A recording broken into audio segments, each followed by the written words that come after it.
Você já deve estar a par do que está acontecendo no Rio Grande do Sul. Eu não estou aqui para te dar a notícia, eu estou aqui para te ajudar a pensar sobre ela. E essa pode não ser uma missão muito fácil, nem para mim e nem para você, porque às vezes vem uma indignação, assim, uma revolta. E esses sentimentos, eles se expressam muito nas imagens, né, cara, da tragédia. Você deve ter visto a ponte de Cerro Branco desabando.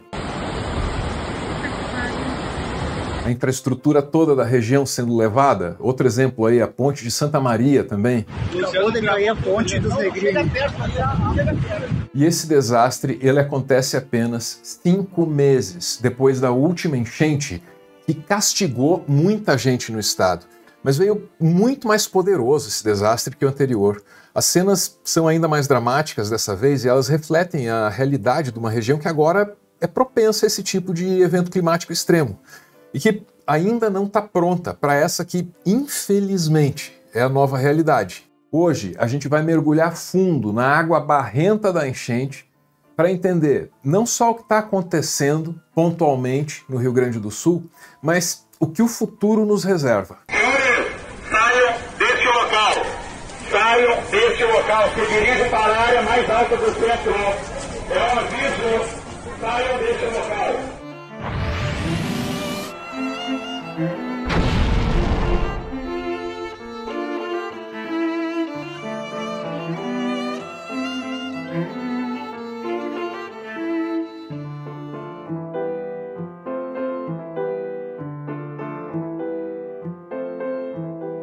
Eu já adiantei no início que muitas das informações que você vai obter a partir daqui vão causar um sentimento assim de revolta, de insatisfação. E aí, me permita uma tentativa de equilibrar as coisas, porque eu me importo com o que essa nossa comunicação aqui faz você sentir. Então, para amenizar um registro desse caos todo, que traz um sentimento assim de admiração. Esse cavalo aqui agora, ó. E um cachorro eu já salvei lá pra cima. Tentar salvar esse aqui. Não é fácil, velho. Estragou meu motor, eu tô só no remo, o remo quase quebrando. Tentar tirar esse calo velho lá pra cima agora. Esse aqui eu prometi pra ele que eu ia salvar ele. Eu vou conseguir. Motor estragou, o remo quebrado. Mas eu vou tirar ele lá pra cima. A determinação chama bastante atenção, né? E a tentativa de salvar os animais emociona muita gente, né? Agora eu fico pensando, quem é que estava com mais problemas para se preparar para isso, né? Será que é esse pequeno agricultor no interior do Rio Grande do Sul, com poucos recursos, com seu remo quebrado, com seu motor parado? Ou será que era o poder público? É o que a gente vai analisar aqui hoje.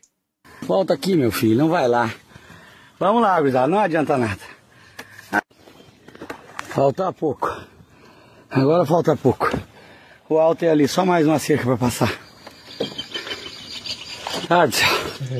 E no fim, apesar do cansaço, ele consegue salvar os animais dele. Essas imagens, elas são todas desse ano, são novinhas, mas parecem uma reprise daquilo que a gente já viu no ano passado. E naquela ocasião, o governador foi muito criticado.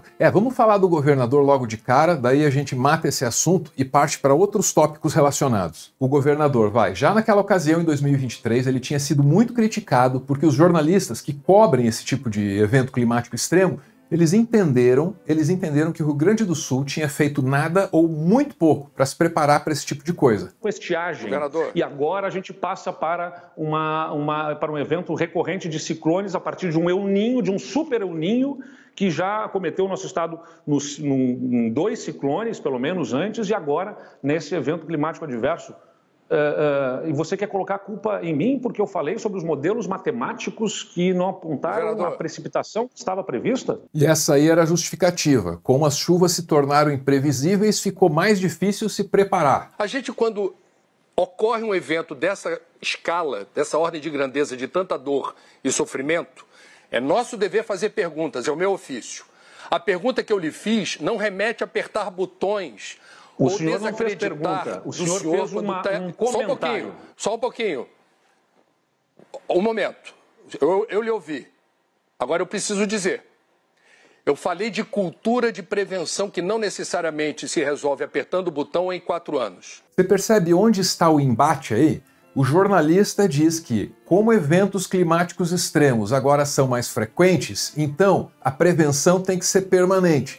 O governador sustenta que, como as chuvas são imprevisíveis, então fica mais difícil se preparar. Fica parecendo que meio que não dava para saber o que poderia ser feito, porque não se sabia o quanto ia chover. Só o fato dessa discussão ter existido já mostra onde a gente está. O senhor começou falando, me surpreende que venha o senhor, como tantos outros governadores e políticos, dizer que se surpreendeu com os modelos matemáticos. E é verdade, eu me surpreendi. Então não era uma pergunta, era um comentário que você estava fazendo.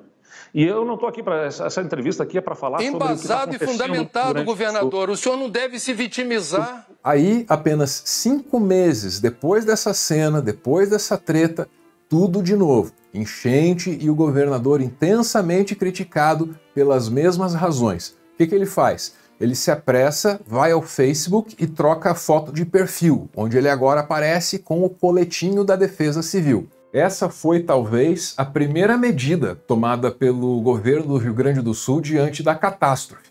A segunda foi pedir ajuda ao governo federal, no Twitter. O Eduardo Leite, assim, às vezes a gente quer achar que ele vai tomar algum rumo na vida dele, né? Mas é um negócio inacreditável. Ele tem que ficar rebolando, né, na corda bamba aí pro bolsonarismo, porque ele sabe de onde vieram os votos dele, né? Então, impressionantemente, quando a coisa aperta, ele tem que cometer esse tipo de barbaridade e ir pro Twitter pedir ajuda do governo federal. O governador Eduardo Leite, no ano passado, vários institutos de meteorologia, principalmente a Metsul, alertou sobre as chuvas. Os senhores chamaram de exagerado e depois a gente viu o que aconteceu, né? Esse ano, procure na internet o Instituto Metsul já falando como seria em maio. Isso aí semanas atrás, um mês de extremos, extremo calor, extrema chuva, um mês perigoso. Então, governador, o senhor, se quisesse helicóptero, se quisesse ajuda aérea, já deveria ter pedido isso aí em fevereiro, em março, deixado os helicópteros da Força Aérea Brasileira aqui parados nos aeródromos. Essa aí é a voz do Leandro Demore comentando a enchente no ICL. O governador do Rio Grande do Sul é um cara que no ano passado ainda tinha uma desculpa de ser pego desprevenido,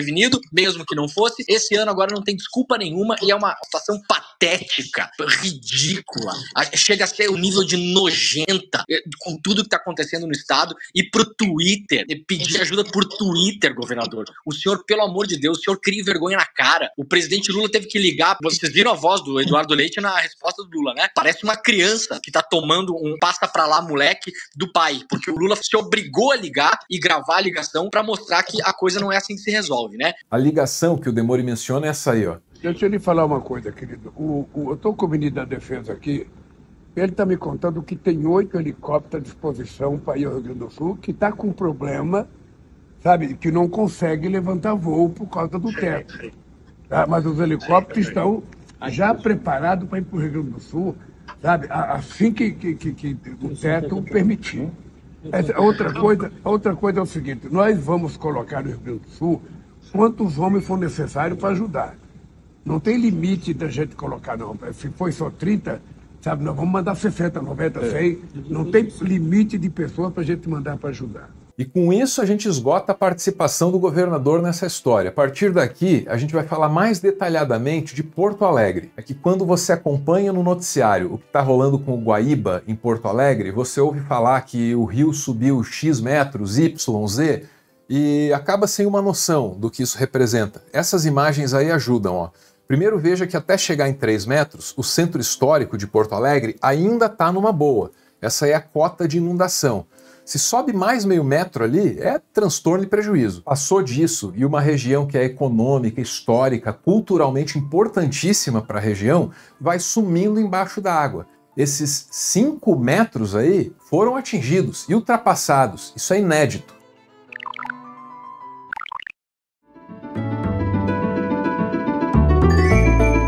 Hoje, na nossa mostra de arte, também conhecida como a televisãozinha aqui do fundo, nós temos a indicação da animação Man, do Steve Cutts, de 2020. É uma animação curta, são 3 minutos, e a vibe aqui é satirizar, fazer uma caricatura da relação do homem com a natureza.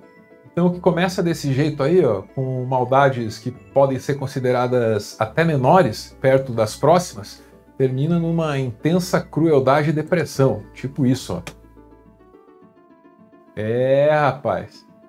Como isso se relaciona com o tema de hoje? Você que me diga. Também queria aproveitar esse breve intervalo para pedir uma força tua aqui, ó, rapidão. Eu queria te contar que esse conteúdo roteirizado, editado, mais trabalhado da TV Cringe ganhou um canal próprio, é o @TV Cringe Brasil. Tem 2 vídeos bem legais lá, me esforcei bastante para fazer, um sobre estoicismo e outro sobre a crise da masculinidade. Se algum dos 2 assuntos te interessar, dá uma olhada lá naquele conteúdo e se puder, se inscreve também, se for do seu interesse, claro, receber esse tipo de conteúdo, né? Senão o algoritmo te afasta dele. Eu certamente vou agradecer a força que você me der, cara, porque é um momento decisivo aqui. Bora!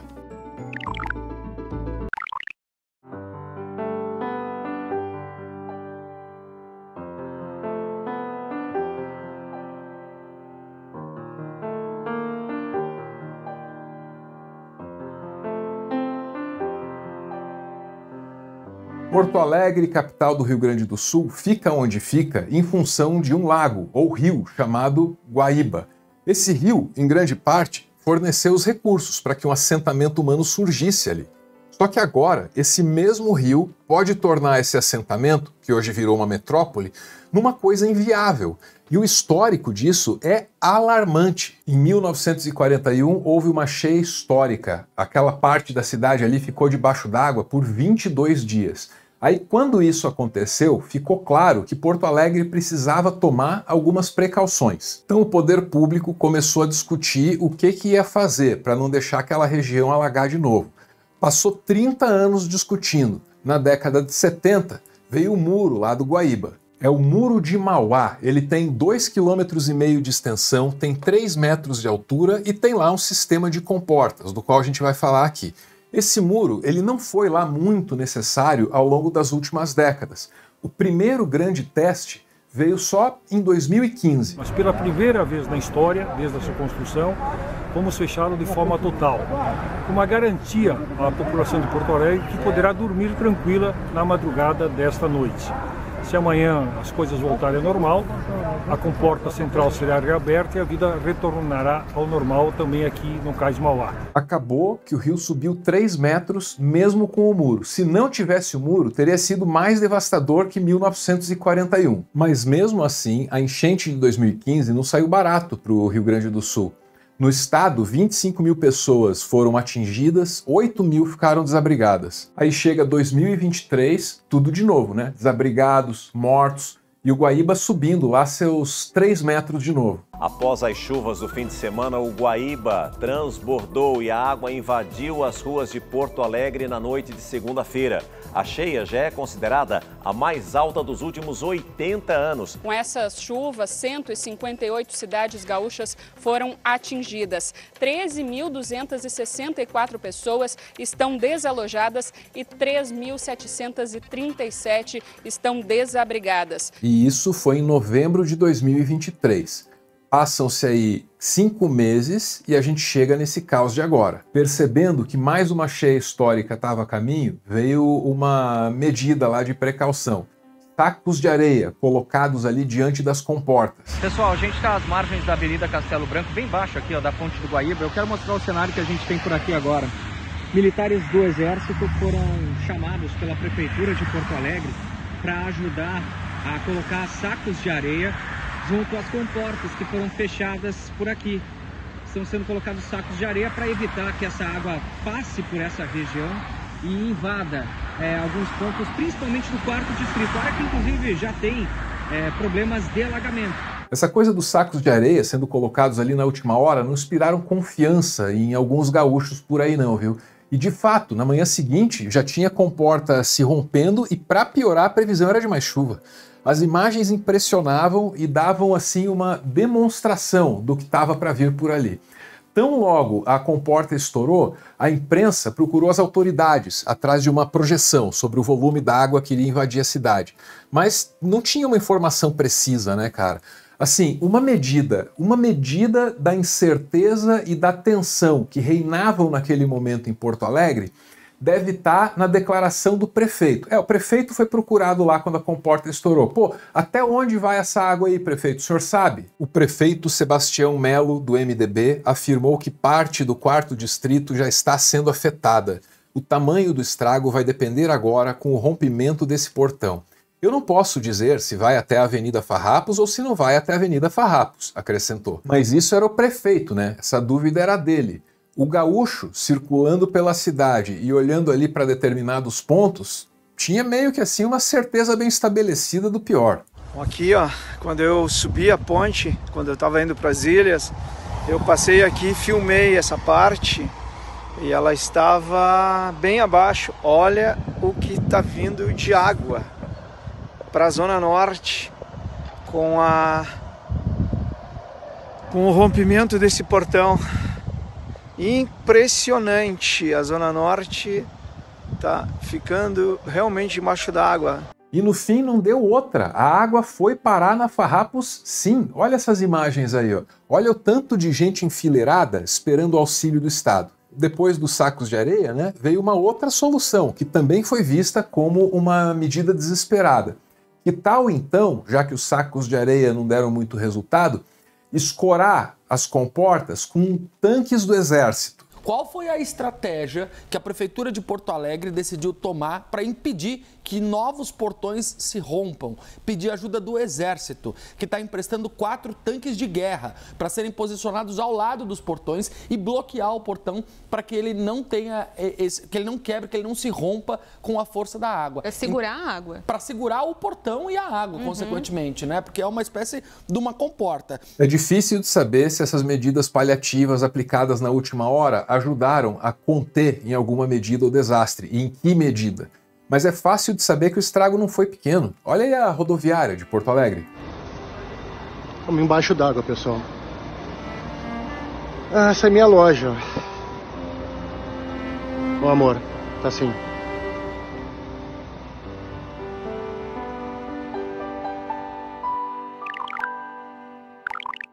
Eu prevejo que no próximo segmento que encerra o vídeo, você vai ficar rangendo os dentes. Então vem comigo, eu quero te propor um exercício rápido de respiração. É esse aqui, ó, o 478. Tem vários artigos aí para você constatar a validade científica da coisa, sabe? Esse aqui conversa com o professor lá da Universidade de Michigan, o médico também, Andrew Well, sobre os benefícios aqui dessa prática. 478, porque é 4 segundos inspirando, 7 segundos segurando e aí 8 expirando. Então vem comigo e faz as transições de maneira bem suave, sabe? Entre inspirar, segurar e soltar. Vai lá, inspirando lentamente. Muito bem. Segura. Segura só mais um pouquinho, com a certeza de que você não vai cair duro no chão. E vai soltando ar. Aê, muito bem. Isso aí. Eu gosto desse exercício porque nos momentos de mais estresse, algumas repetições dele conseguem dar uma resetada assim no meu sistema nervoso, sabe? Então eu trago ele aqui, mas só de vez em quando. Parece que a única que gosta é a nossa Giza Morim, então essa respiração foi dedicada a ela. E se você, membro do Comitê Revolucionário da Intentona Geriátrica, apoia o exercício de respiração nos intervalos, deixe sua mensagem de apoio na caixa de comentários. Contamos com você nessa luta. Um movimento passivo! Passivo!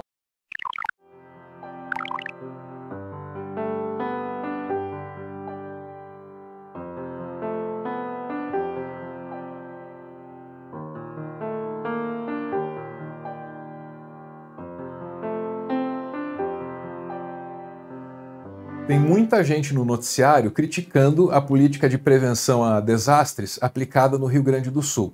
E aí, essas críticas, elas extrapolam os aspectos técnicos dessa prevenção para abordar também a política. O que é justo e é o que a gente também se permite fazer aqui, já que tudo é política. Mas agora chegou a hora da gente recorrer a um técnico para entender o que é que saiu errado aqui. E para isso, a gente vai contar com o conhecimento do Augusto Damiani. Ele foi diretor do Departamento de Água e Esgoto lá de Porto Alegre. Então ele conhece bem parte da estrutura que deveria estar sendo usada para essa prevenção. Oi, boa tarde, pessoal.